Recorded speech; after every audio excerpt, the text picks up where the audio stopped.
14 জুলাই 2025 তারিখে রতমোদক বলেছে যে তিনি সিপিএম করে না,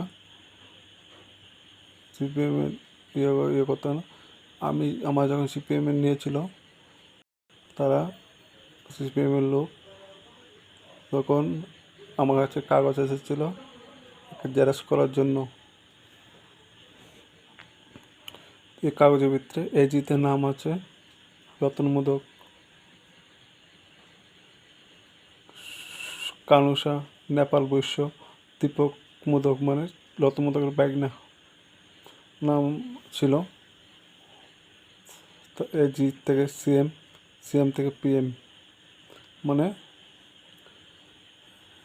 পার্টি মেম্বার, মানে পার্টির সদস্য, মানে ব্রাঞ্চের সদস্য ছিল।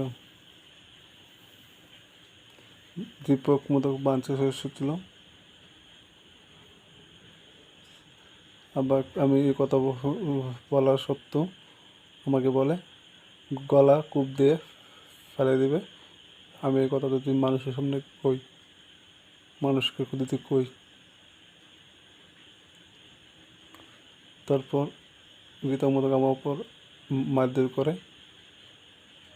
যেহেতু আছে সমিষ্ট মোদক, যেহেতু আছে তার আত্মীয়জন মিলে এরকমভাবে করছে। তার জন্য আমি প্রশাসনের কাছে আবেদন করছি, প্রশাসন যেন তাদের বিরুদ্ধে আইনত ব্যবস্থা নেয়। আমার শরীরটা আজকে ভালো ছিল না, তার জন্য আমি দোকানে যেতে পারিনি। আমি দোকানে যাইনি, তার জন্যও আমাকে মারধর করা হয়েছে। তার জন্য আমি প্রশাসনের কাছে আবেদন করছি, প্রশাসন যেন তাদের বিরুদ্ধে আইনত ব্যবস্থা নেয়। জয় হিন্দ।